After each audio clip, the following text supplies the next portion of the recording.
ಪ್ರಾಯಶ್ಚಿತ್ತವೋ ಅಥವಾ ಲಾಕ್ ಆಗ್ಬಿಟ್ವಿ ಅನ್ನುವಂಥ ಆತಂಕನೂ ಗೊತ್ತಿಲ್ಲ. ಕಣ್ಣೀರು ಹಾಕಿದ್ದಾರೆ ಪವಿತ್ರ ಗೌಡ. ಸ್ಥಳ ಮಹಜರು ವೇಳೆ ಪವಿತ್ರ ಗೌಡ ಕಣ್ಣೀರು ಹಾಕಿದ್ದಾರೆ. ದರ್ಶನ್ ಹಾಗೂ ಪವಿತ್ರರನ್ನ ಕರೆತಂದು ಶೆಡ್ನಲ್ಲಿ ಮಹಜರನ್ನ ಮಾಡಲಾಯಿತು.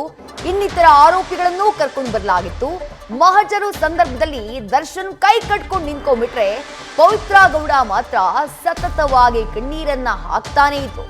ತಮ್ಮ ಸಲ್ವಾರ್ನ ವೇಲ್ನಿಂದ ಕಣ್ಣನ್ನ ಮೂಗನ್ನ ಒರೆಸ್ಕೊಳ್ತಾನೆ ಇದ್ರು. ನಿನ್ನೆಯಿಂದಲೂ ಕೂಡ ಕೊಲೆ ಪ್ರಕರಣದ A1 ಆರೋಪಿ ಕಣ್ಣೀರನ್ನ ಹಾಕ್ತಾನೆ ಇದ್ದಾರೆ. ಬೌರಿಂಗ್ ಆಸ್ಪತ್ರೆಯಲ್ಲಿ ಮೆಡಿಕಲ್ ಟೆಸ್ಟ್ ಮಾಡುವಂತಹ ಸಂದರ್ಭದಲ್ಲೂ ಕೂಡ ಪವಿತ್ರ ಗೌಡ ಕಣ್ಣೀರು ಹಾಕ್ತಿದ್ರು ಅನ್ನುವಂತಹ ಮಾಹಿತಿ ಲಭ್ಯವಾಗಿತ್ತು. ನಂತರ ಕೋರ್ಟ್ಗೆ ನಿನ್ನೆ ಕರ್ಕೊಂಡು ಹೋದಂತಹ ಸಂದರ್ಭದಲ್ಲೂ ಕೂಡ ಪವಿತ್ರ ಗೌಡ ಕಣ್ಣೀರನ್ನ ಹಾಕಿದ್ರು. ಈಗಲೂ ದೃಶ್ಯದಲ್ಲಿ ಗಮನಿಸ್ತಾ ಇದ್ದೀರಿ.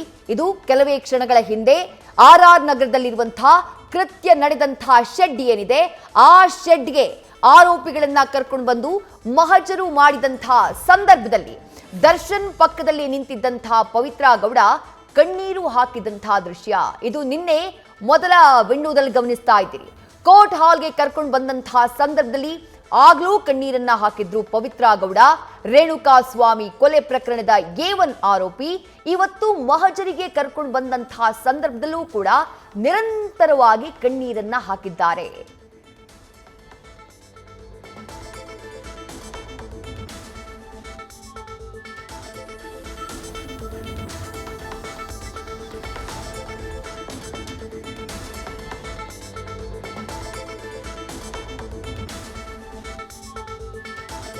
ರೇಣುಕಾ ಸ್ವಾಮಿಯನ್ನ ಕೊಲೆ ಮಾಡಿದ್ವಿ ಅನ್ನುವಂಥ ಕಾರಣಕ್ಕಾಗಿ ಕಣ್ಣೀರು ಹಾಕಿದ್ರ, ಪ್ರಾಯಶ್ಚಿತ್ತಕ್ಕಾಗಿ ಕಣ್ಣೀರು ಹಾಕಿದ್ರ, ಅಥವಾ ಪ್ರಕರಣದಲ್ಲಿ ಸಿಕ್ಕಾಕೊಂಡ್ಬಿಟ್ವಲ್ಲ, ಈ ರೀತಿಯಾಗಿ ಲಾಕ್ ಆಗ್ಬಿಟ್ವಲ್ಲ, ತಪ್ಪಿಸಿಕೊಳ್ಳೋಕೆ ಮಾಡಿದಂತಹ ಪ್ರಯತ್ನ ಎಲ್ಲವೂ ವ್ಯರ್ಥವಾಗಿ ತಗ್ಲಾಕೊಂಡ್ಬಿಟ್ವಲ್ಲ ಅನ್ನುವಂಥ ಕಾರಣಕ್ಕಾಗಿ ಕಣ್ಣೀರು ಹಾಕಿದ್ರ ಗೊತ್ತಿಲ್ಲ. ಒಟ್ಟಾರೆ ನಿನ್ನೆಯಿಂದ ಅಂದ್ರೆ ಅರೆಸ್ಟ್ ಆದಾಗಿನಿಂದ ನಿರಂತರವಾಗಿ ಪವಿತ್ರ ಗೌಡ ಕಣ್ಣೀರು ಹಾಕ್ತಾನೆ ಇದ್ದಾರೆ. ಇಡೀ ಪ್ರಕರಣದಲ್ಲಿ A1 ಆರೋಪಿಯಾಗಿರುವುದು ಇದೇ ಪವಿತ್ರ ಗೌಡ. ಇಡೀ ಪ್ರಕರಣಕ್ಕೆ ಮೂಲ ಕಾರಣ ಅಂತ ಹೇಳಲಾಗ್ತಾ ಇರೋದು ಇದೇ ಪವಿತ್ರ ಗೌಡ ಅವರನ್ನ. ಅವರಿಗೆ ಬಂದಂತಹ ಅಶ್ಲೀಲ ಮೆಸೇಜ್ ಅದನ್ನ ಇಗ್ನೋರ್ ಮಾಡುವಂತಹ ಕೆಲಸವನ್ನ ಓರ್ವ ಸೆಲೆಬ್ರಿಟಿಯಾಗಿ ಆಕೆ ಮಾಡಬಹುದಾಗಿತ್ತು. ಇಲ್ಲ, ಹದ್ದು ಮೀರಿದಂತಹ ಮೆಸೇಜ್ ಬಂದಿದೆ ಅನ್ನುವಂತಹ ಸಂದರ್ಭದಲ್ಲಿ ಸಂಬಂಧಪಟ್ಟಂತಹ ಪೊಲೀಸರಿಗೆ, ಸೈಬರ್ ಕ್ರೈಮ್ ಪೊಲೀಸರಿಗೆ ಅದನ್ನ ವಿಷಯವನ್ನ ಮುಟ್ಟಿಸುವಂತಹ ಕೆಲಸವನ್ನ ಮಾಡಬಹುದಾಗಿತ್ತು. ಕಂಪ್ಲೇಂಟ್ ಅನ್ನ ಕೊಡುವಂತಹ ಕೆಲಸವನ್ನ ಮಾಡಬಹುದಾಗಿತ್ತು. ಆದ್ರೆ ಪವಿತ್ರ ಗೌಡ ಅದ್ಯಾವುದನ್ನೂ ಮಾಡಿಲ್ಲ ಅನ್ನುವಂತ ಮಾಹಿತಿ ಇದೆ. ನೇರವಾಗಿ ದರ್ಶನ್ ಅವರ ಗಮನಕ್ಕೆ ಈ ವಿಚಾರವನ್ನ ತಂದು ಅದಾದಂತಹ ನಂತರದಲ್ಲಿ ನಡೆದಂತಹ ಕೃತ್ಯ ಈಗ ಇಡೀ ರಾಜ್ಯದ ಮುಂದೆ ಬಟಾಬಯಲಾಗಿದೆ.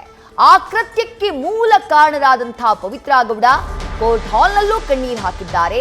ಅದಾದಂತಹ ನಂತರದಲ್ಲಿ ಮಹಜರು ಸಂದರ್ಭದಲ್ಲೂ ಕೂಡ ನಿರಂತರವಾಗಿ ಕಣ್ಣೀರಿಟ್ಟಿದ್ದಾರೆ. ನ್ಯೂಸ್ ಫಸ್ಟ್ ನಿರ್ಭೀತಿಯಿಂದ ನಿಮ್ಮ ಪರವಾಗಿ.